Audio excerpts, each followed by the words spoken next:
10 halaman po na nag-a-attract ng money sa 2024. Ito ay mayroong greatest capacity na mag-generate po ng abundance o yung pag-unlad na tinatawag. Yung kanya pong round and circular leaves, yan po ay kumakatawan sa pera, no? Kasi nire-resemble niya po yung mga coins. At kapag nalilinis po yung negative energy sa ating tahanan, ang nangyayari po is maganda yung pasok o flow ng wealth energy naman. Hello everyone! This is Sir Mizunao, Mini Dino Park and Eco Garden, and welcome back sa ating YouTube channel. And for today's video, pag-usapan po natin dahil 2024 is a year of a Wood Dragon at sinasabing ito po ay sumisimbolo ng fresh new start at new beginning sa atin, syempre sa ating hard work. At ina-associate po ang taong ito sa power to growth and prosperity. Kaya naman ngayong araw na ito, pag-usapan natin 10 halaman po na nag-a-attract ng money sa 2024 Year of the Wood Dragon. Diba? Napakagandang topic niyan. Ano-ano kaya mapapasama niyan? Tingnan nyo, baka meron kayo nung halamang ito. Kaya kung ready na kayo mga ka-MDP, tutok lang po.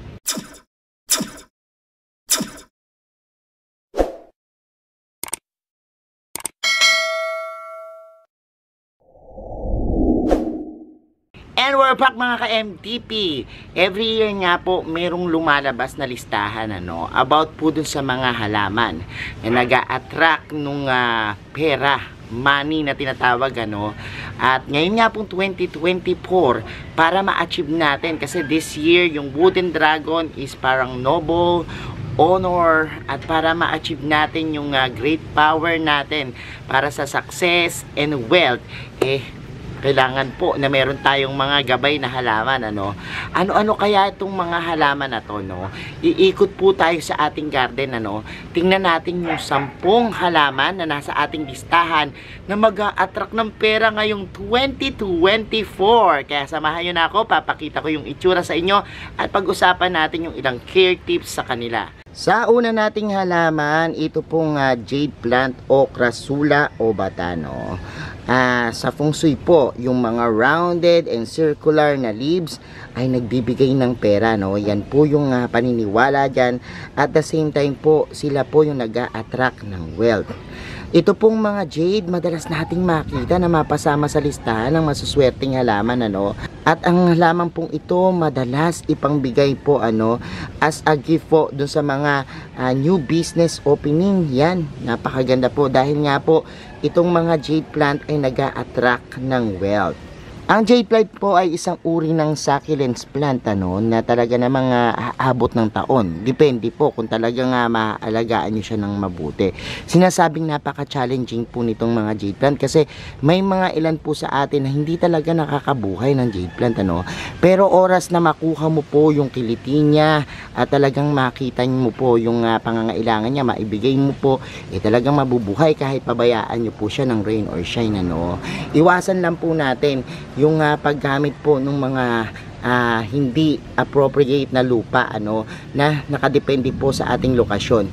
Kapag halimbawa po yung ating lokasyon ay medyo malamig, yan po, ibang lupa yung gagamitin. Kapag halimbawa naman po nasa lowland kayo, ibang lupa rin po yung gamitin nyo, Nakadepende po sa lupa yung itatagal ng inyong jade at ikabubuhay nila, Magpalit po kayo ng potting mix, depende sa inyong mga lugar. Ito pong ating jade, gustong gusto niya po yung fast draining na potting mix, yung mabilis matuyo yung lupa, So kung halimbawa po ang inyong lugar ay talagang matagal matuyo yung lupa, ang gamitin nyo pong lupa yung mabilis na mag-absorb ng tubig at madrain dyan para po hindi ma-overwater. Dahil nga po itong jade ay nag-stack ng tubig sa katawan, hindi niya po kailangan ng sobra-sobrang tubig para maiwasan po natin yung pagkabulok at pagkatunaw niya. At yung kanyang kulay green, yan po ay talagang sumisimbolo ng kayamanan. Kaya po, isa po yan doon sa mga halaman na mag-a-attract ng pera ngayong 2024. Sa pangalawa nating halaman, I'm sure pamilyar na po kayo dito, no? Ang mga snake plants, ano? At ito pong mga snake plants, napakaganda rin na ipang display sa ating bahay, ano, dahil dun sa napakaganda nilang texture ng mga dahon nila, no. Yung kanya pong patayong pagtubo, yan po'y sumisimbolo ng growth, ano. Maganda pong ilagay sa mga entrance ng bahay natin, ano, para maka-attract siya ng wealth. At ito po, kini-cleanse niya yung bad energy, no, na dala-dala ng mga bawat pumapasok. Kaya nga po, kung halimbawa dun sa entrance nyo, talaga pong meron kayong mga bisita or may mga galing kayo dun sa mga sobrang negative na area at nadadala nyo sa bahay, maganda pong ipangontra itong ating mga snake plants dahil nililinis niya po, ano, katulad ng paglilinis niya po dun sa hangin, ay ang paglilinis niya rin po ng mga negative energy. At kapag nalilinis po yung negative energy sa ating tahanan, ang nangyayari po is maganda yung pasok o flow ng wealth energy naman, ano. Kaya ito'y nag-a-attract din ng pera sa atin. Sa susunod naman po nating halaman, yan po yung ating basil, ano. Ang mga basil po kilala sa kanyang healing properties, ano. Sa punsoy nga po, ito ay mayroong greatest capacity na mag-generate po ng abundance o yung pag-unlad na tinatawag, ano. Nagtataboy din po ito ng bad energy sa ating mga working space, ano. Kaya kung halimbawa sa negosyo, meron kayo nito, maganda po yan na makontra yung mga bad vibes na papasok, ano. Maganda rin po siya sa welcome area kasi po nag-a-act po siya ng good fortune, ano, pag nilagay nyo po dyan, ano. Madaling padamihin sa lahat nga ng herbs, ito ang pinaka mabait alagaan at madaling dumami, no. Kaya naman kung halimbawa meron kayong mga basil, konting yan puto lang po dyan, saksak nyo lang, intutubo na po agad-agad yung basil na yan, ano. Napakabango, marami pong benepisyo, maraming gamit, lalo na po sa ating pagluluto, ginagamit rin po. At the same time po, ito nakakapagtanggal ng anxiety and stress. Sa pang-apat naman nating halaman, ito pong mga jasmine, ano. Kilala natin yung jasmine sa pagiging mabango niya, no. At yung kanyang pleasing fragrance mula po dun sa kanyang bulaklak, siya po ay napaka-elegant na options, ano, para sa pag-a-attract ng money. Yung kanya pong mild, pleasant aroma, nag-a-attract po ng positivity and prosperity, no. Sa atin po, ilan lang yung mga uri ng jasmine na makikita natin, ano, na talaga na mga naglipa na sa ating bakuran kung minsan, ano. Isa na rin po yung mga sampagita, yan, no, parang kalahi po yan ng mga jasmine. Maganda rin po silang alagaan, ano, at ito po nag-a-attract din po sila ng pera, no. Kapag nag-alaga kayo, yung kanyang amoy, no, na napakabango, talaga naman pong hahalina rin at mag-a-attract ng pagpasok ng kwarta sa ating mga bahay. Sa panglima naman po nating halaman, ito napakaganda rin po na to. Isang uri rin po ng herbs na nag-a-attract ng good fortune, ano, at nag-o-offer po ng protections. Pinopromote niya po yung good luck and syempre yung energy sa wealth, talaga pong pinapataas niya, no. At ito po, yung calming nerves niya ay pinapayapa po yung ating mga pag-iisip, ano. At kapag maganda po yung ating pag-iisip, marami po tayong nagagawang magandang bagay, ano, dahil nakakapag-desisyon po tayo ng maayos. Even po sa ating mga financial problems at sa ating mga desisyon ukol sa pera, matutulungan po tayo ng lavender, ano. Dahil nga po, isa po ito sa mga halaman at herbs na nag-a-attract ng wealth energy, no. Sa pang-anim naman po nating halaman, kung kayo po ay cactus lover, ito po yung prickly pear na tinatawag o mas kilala po sa opunsya, no. Yan po yung magandang alagaan na halaman na nag-a-attract po ng kayamanan, ano. At bakit nga ba? Dahil po dun sa kanyang mga tinik, siya po ay nagiging protective elements, no, para po labanan yung mga evil spirit na pumapasok at saka bad energy. Kaya lang po dahil nga po dun sa kanyang itsura, medyo meron lang pong limitations, ano. Huwag nyo po siyang ilagay sa mga living room, bedroom, kitchen, at sa sobrang lapit sa entrance, ano, dahil po pinaniniwalaang baka maging bad feng shui po ito, no. Ilagay nyo po siya dun sa isang spot sa inyong garden o bahay na maaraw, ano, dahil po ini-encourage niya po yung stability and balance sa ating buhay. Nagiging protection din po siya at safeguard kapag ganyan siya nilagay, ano. And dahil nga po ito makukumpara sa nature of mountain, parang ini-endure natin yung ating sense of stability, kaya po yung kanyang pagiging matatag at pagiging matigas, yan po ay bumabalanse, no, sa ating buhay upang tayo maging matatag sa lahat ng ating haharaping pagsubok, ano, lalo na po sa mga pagsubok sa pera. Yan po, mapoproteksyonan tayo niyan at mapapaganda yung ating mga desisyon regarding po sa money matters. Sa pampito po nating halaman, ito pong mga Swedish ivy. Siya po'y sumisimbolo ng good luck, ano. Sinasabi nga pong ang tawag dito is hanging money plants. Siya po ay hindi demanding, ano, pagdating sa pagtutubig at pag-aalaga. Napakabait alagaan.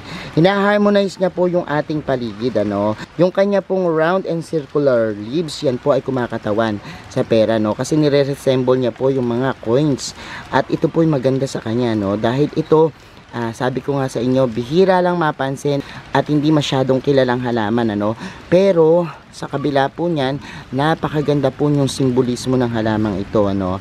At talagang nakakatulong po sa atin na mag-attract ng pera, no.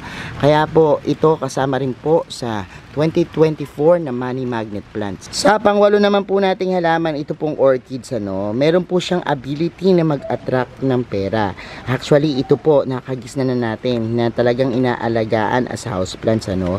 Nagbibring po siya ng good fortune at kapag inattach po natin yung sarili natin, no, dito sa ating pag-aalaga ng orchids, maganda daw po yan kasi katulad po ng mga orchids na ina-attach po nila yung sarili nila sa mga trees, ay parang ina-attach din po natin yung sarili natin sa ating mga family. At the same time po, nag-a-absorb po siya ng water and nutrients mula sa hangin, ano. At gaya po ng ating buhay, kapag halimbawa pong maraming biyaya sa atin, at talaga pong yan, ina-absorb po natin yan, ano, yung biyayang dumarating sa atin galing sa Diyos. At yan po yung kagandahan ng orchids, dahil yung simbolo niya po, kapag marami po tayong na-absorb na magagandang blessings, magagandang bagay, yan po yung sinisimbolo niyan.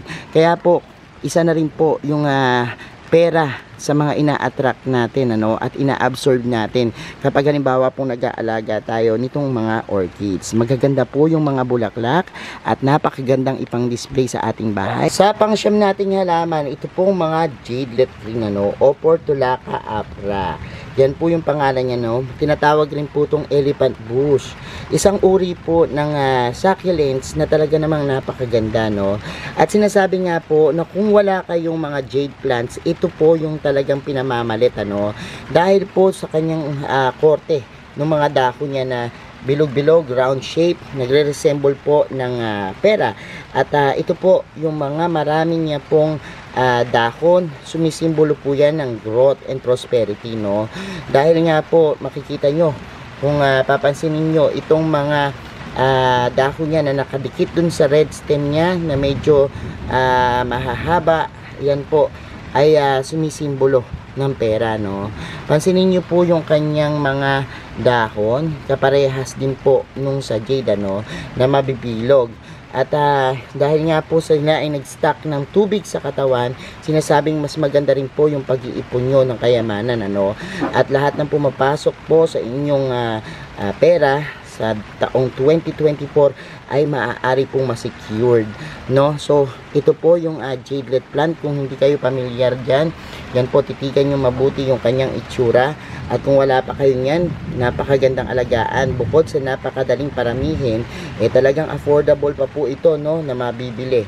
At ang huling-huli po nating halaman, ito pong mga lucky bamboo, no. Ang tawag nga po dito sa lucky bamboo ay Tigway Suno. Sinisimbolo niya po yung luck, power, at syempre bamboo, no? Kaya nga po, Lucky Powerful Bamboo ang tawag dito, no? Napakaganda pong halaman at yung kanya pong stock, ano? Yan. Yan pong bilang ng stock niya, kinakatawan po yung mga wish nyo sa buhay, ano? At sinasabi nga pong itong Lucky Bamboo, over 5,000 years na, no?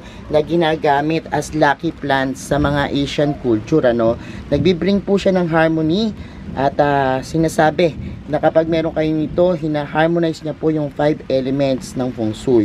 Yung water, fire, at earth, wood, metal. Lalagay ko po dito, no, yung talagang ibig sabihin ng mga stock, kasi every time po na pinay-feature natin tong ating Lucky Bamboo, pinakikita ko po dito yung ibig sabihin ng bilang ng stock nila, no. Maaari nyo pong balikan yung ating ibang video dahil meron po tayong mga videos para po sa mga pag-aalaga ng Lucky Bamboo. Maaari nyo po yan panoorin uli. So ayan mga ka-MDP, napanood nyo na po yung ating video for today at nalaman nyo na po, no, yung mga nag-a-attract ng pera na halaman ngayong 2024.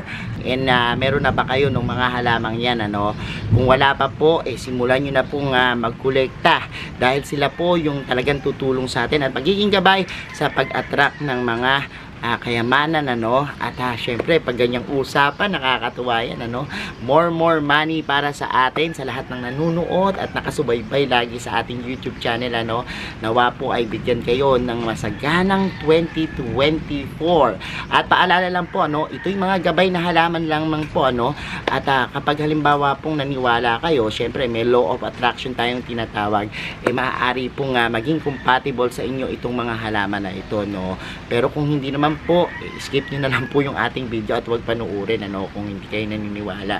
Sabi ko nga po sa inyo, manalangin sa Diyos, sabayan ng pagkilos, nasa atin pa rin po mga kamay yung ating talagang future, ano. At kung hindi po tayo magsisipag at tatamad-tamad tayo kahit ano pa mang mga swerting halaman yung nasa paligid natin, wala rin pong mangyayari sa ating buhay, ano. At gawin po natin yung mga paraan para matupad yung ating mga pangarap, yung kasipagan at pagpupusige.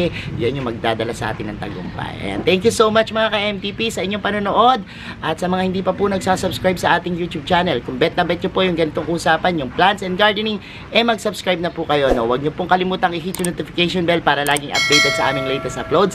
Pati po sa iba't iba nating social media accounts, sa ating TikTok, Instagram, Facebook pages, search lang po Hermes Unaho or Mini Dino Park and Eco Garden.